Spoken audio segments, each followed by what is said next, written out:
Welcome back. Today we're going to dive into Thanos Quest, the story that tells us exactly how Thanos acquires the Infinity Stones for the Infinity Gauntlet storyline. We begin with Thanos gazing over the universe. He is well aware that his own thoughts can only take him so far, so he looks into the Infinity Well, a well of infinite knowledge if you ask the right questions. Meanwhile, one of Mistress Death's servants arrives and asks Thanos why he hasn't fulfilled Death's wish of wiping out half the universe. Thanos answers that he is peering into a well to find which way he can fulfill Death's request, but that answer is not good enough. He's brought before her, who once again asks him why he hasn't fulfilled her wishes, but Thanos finds this question unfair. He says that it is not necessary to question his faith or loyalty, as all he has ever done is act in her best interests or towards serving her. We see that the task that Thanos was given was eliminating half of all life in the universe, but there was one major problem. It would take him several lifetimes to fulfill this assignment. The universe is simply too vast. Thanos says that looking into the well has enlightened him to the existence of sources of power that would expedite this process by elevating his powers. Mistress Death's interest is piqued and she asks what this power source is, to which Thanos first reveals the soul gems. He says that each gem is held by a different being, but most have one common problem. They aren't aware of the power that they possess. He determines that if he is able to capture all 6 of these stones, then he could easily wipe half of all life in the universe out, so he turns to Mistress Death and asks for permission to seek out the stones, starting with the In-Betweener. Permission is granted and Thanos starts off on his journey. He arrives at the In-Betweener as he resides between dimensions. The In-Betweener had been acting beyond his assigned duties, angering Master Order and Lord Chaos, and this has caused him to be imprisoned in a bubble by the two, surrounded by alien-like creatures whose sole purpose is to stop the In-Betweener from breaking out or being broken out. Upon arriving, Thanos is attacked by those creatures, but his power is no match for them as he wipes them all out. He then turns to the In-Betweener and speaks with him, telling him that he no longer wants to serve Mistress Death, but needs help to be able to successfully break free of her. He pledges to serve the In-Betweener once he breaks away from Death, and while the In-Betweener is skeptical of Thanos' motivations, he agrees as a means of being freed from his bubble. They combine their powers and attack the bubble from their respective sides, breaking it open. That is when the In-Betweener comes clean and calls Thanos a liar and a traitor, trying to use his powers against him with no luck. He is quickly overpowered by Thanos, who rips the gem from his head, while the In-Betweener sits confused at why his powers didn't work. He learns this is a result of his captors, ensuring that he will live out his sentence by canceling out his powers where order and chaos meet, and that now when he is recaptured, his new prison will be more merciless than ever before. Thanos sits and examines the gem, recalling how it once belonged to Adam Warlock, and that is the soul gem, allowing the wielder to manipulate and capture other souls. Mistress Death and one of her servants arrive and ask Thanos if he truly hates serving Mistress Death. He denies this and says that it was simply a ruse to get the soul gem from the In-Betweener, and he continues to be fully committed to Mistress Death to her satisfaction. As she leaves, this confrontation keys Thanos into the fact that he's being watched at all times, and he devises a new plan. Moving on to the acquisition of the power gem, Thanos arrives at a strategic location for warring factions to confront the champion on his own planet, Taramata. With the power gem, the champion has become one of the marquee physical specimens in the entire Marvel universe. Thanos confronts him and says that he came to this planet looking for a challenge, and the champion's confidence makes him believe that he is invincible and will easily defeat Thanos. As they fight, Thanos uses his wits to outclass his opponent, causing the champion to only get angrier. Eventually he gets so angry that he jumps into the sky and comes back down rapidly, destroying the entire planet. Thanos taunts him as the champion becomes stranded in space, aimlessly floating around as he can't fly. The champion pleads with the Mad Titan to help him, to take him somewhere else and not let him float around for centuries, which is when Thanos offers a deal, the power gem for transport. With this deal, Thanos tractor beams him to another planet and drops him off. Now with the power gem, Thanos begins to set his sights on his next conquest. That is the Gardener, one of the elders of the universe who knows Thanos is there for his gem. The two go on a walk and Thanos asks the Gardener why he left the elders of the universe, to which he says they had too large of an ambition for power and his gem allows his garden to bloom more beautifully than ever before, which is all he wants. Thanos says that his quest is more important than the Gardener's garden, but the Gardener refuses to give it up without a fight. Thanos really doesn't want to fight him and pleads for him to give it up without violence, but he's attacked by the Gardener. Thanos breaks free, displaying his might, and explains that the Infinity Gems are from before time and are cornerstones of reality, stating that by possessing them, all facets of actuality can be controlled, and since he already has the Soul and Power Stones, he needs the Gardener's Time Gem. During this exposition, Thanos used the Power Gem to make the Gardener's garden uncontrollable as it takes over his body and kills him. Picking up with the Collector, the man who collects rare, interesting, and powerful items, he receives a message from Thanos saying that he wants his gem and wishes to do so without any violence, offering to trade a one-of-a-kind item in exchange for the Collector's gem. This is a risk that could cause a Collector to investigate and uncover the gem's powers and then refuse to part ways with it, but Thanos knows the risk is worth the reward. While he waits for an answer, Thanos teleports to the runner, but he is not there until he suddenly arrives and tears Thanos' teleportation ship in half. The runner hypes up his own speed and he knows he is so fast because of his gem, as he had been warned by the grandmaster that Thanos would be coming for it. Thanos challenges him to show his speed and he obliges, running so fast that he appears in multiple places at once. The runner then arrogantly threatens Thanos, demanding to know why Thanos needs the gems or he will kill him using his speed. Thanos then dives into the history of the gems, saying that they were a secret for a long time, people possessing them without really knowing what they were. At one point, these gems were a single being with unlimited power, and that being was the only one in the universe. Since this being existed alone, it became so disillusioned that it destroyed itself and separated into the stones that we have today. Thanos then admits that he wants the stone so he can be worthy of sitting alongside Mistress Death as her equal. The runner's response is simple.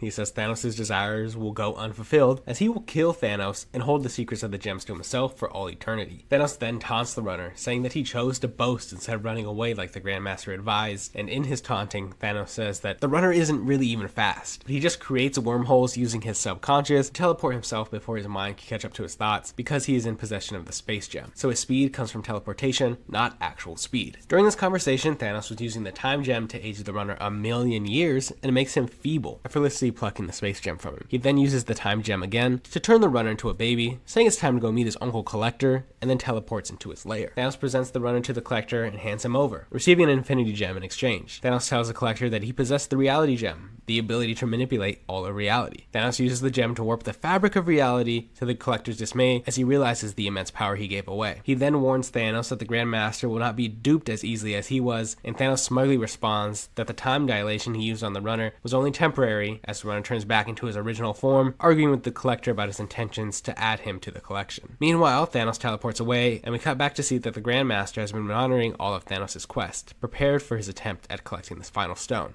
His stone. As Thanos and the Grandmaster face off, the Grandmaster explains that his gem is housed in a pan-dimensional transport, meaning that it is protected by several force fields that, if breached, would teleport to several different locations across various dimensions. Thanos won't be able to trace it either, as the teleporter will self-destruct upon its usage. Same happens if the Grandmaster is killed. However, if he loses in the game against Thanos, then the teleporter will disengage. As they get ready to face off in this game of strategy, the Grandmaster puts up his gem, and Thanos bets his own 5 as a means of making it interesting. In this simulation of the mind, Thanos realizes consequences are real, and that kill shots can result in the death of one in the physical world. As they fight, Thanos blows a hole in the obelisk and hides inside of it, which allows him to get the jump on the Grandmaster as he searches for him. He blasts him and a cloud of smoke erupts, but the Grandmaster emerges just fine, while Thanos is encased. This is because he cheated and sabotaged Thanos' suit, as he knows the power of the gems and wants them for himself. He says that the material Thanos is cocooned in should bind with his body and cause him to shatter when pushed over, which the Grandmaster does, only to reveal that the Thanos he thought he captured was just a machine the whole time. Thanos then destroyed the device that Grandmaster was using for the game, trapping him in his own mind as he wins and gains the last Infinity Gem. Now with all the gems, Thanos begins to celebrate as he is now unchallenged in this universe. He returns to Mistress Death and wishes to be her equal, but she addresses him using a subordinate minion. She does this not to spite him, but because the power Thanos has gained makes him far too powerful for her to speak to. He is so far above her that she is not worthy of directly addressing him. Enraged, he destroys Mistress Death minion and begins his quest to prove his love to her by fulfilling her desire to see half the world wiped out, beginning the Infinity Gauntlet storyline. So that is the Thanos Quest storyline. I hope you enjoyed it. It is a really interesting series that gives us a lot of depth to the Infinity Gauntlet storyline, and I think it would be great as a live action piece. We just haven't gotten there yet, but this is some good backstory if that ever happens. If you enjoyed that, leave a like and subscribe for new videos every week. You can also follow me on social media, and that's it for me now. I'm the Indig Nerd, and peace out.